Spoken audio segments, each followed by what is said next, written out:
votre clinique est ouverte depuis le mois de février 2023. Comment est-ce que vous l'avez structurée? Comment est-ce que vous l'avez organisée? Alors, la clinique comprend environ 400 mètres carrés. Il y a deux pôles d'activité, la chirurgie de la vision, la chirurgie et la médecine de la greffe capillaire. Elle est divisée en deux parties. Il y a une partie dédiée à la consultation diagnostic et une autre partie qui est dédiée à les salles de repos, deux chambres. Elle comprend trois blocs opératoires. Pourquoi vous êtes spécialisé uniquement sur la greffe de cheveux et la chirurgie laser des yeux? En fait, le but, c'était d'offrir à la principauté de Monaco deux activités médicales, deux pôles d'activité qui n'existaient pas. Pour la greffe des cheveux, qu'est-ce que vous pouvez corriger? Comment ça marche? Et quels résultats est-ce qu'on peut espérer?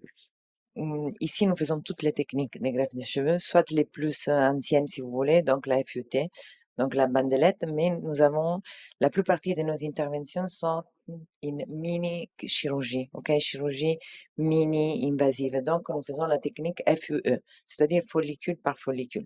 Nous adaptons la technique aux patients, en sachant que pour une greffe de cheveux, les résultats finaux, on l'aura à partir des 6e mois ou 9 mois après une greffe. Pour la chirurgie laser des yeux, qu'est-ce qu'on peut corriger? Là aussi, comment est-ce que ça fonctionne et quels résultats on peut espérer?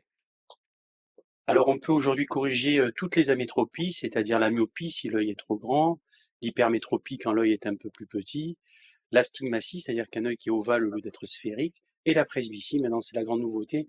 Et on est équipé aussi d'un laser qu'on appelle le TNEO, et avec un module qui s'appelle le supracorps et qui permet de traiter aujourd'hui la presbytie, ce qui est, on sait qu'on a une énorme demande sur ce plan-là de tous les jeunes seniors qui ne veulent plus porter de lunettes pour leurs activités de tous les jours. Alors l'intervention se passe en deux temps. Le premier temps, c'est ce qu'on appelle la découpe avec un laser femtoseconde, qui est un laser très précis. Et en fait, on va sculpter une lentille avec un laser sur la cornée. C'est sans douleur. La récupération est très rapide. Dès le lendemain, les gens peuvent récupérer leur activité. Il n'y a pas d'éviction sociale. Et en termes de résultats, qu'est-ce qu'on peut espérer? C'est du Les 100%? résultats sont excellents. Alors, tout ça dépend bien sûr du bilan préopératoire qui doit être très précis. On va calculer la puissance de l'œil à corriger, que le laser doit corriger. On va calculer l'épaisseur de la cornée, savoir s'il y a assez de cornée pour pouvoir opérer le patient. Et la forme aussi de la cornée pour savoir quelle procédure on va faire. Et à partir de là, après cette sélection préopératoire, on va proposer au patient la technique opératoire la meilleure pour lui pour qu'il puisse se récupérer très rapidement.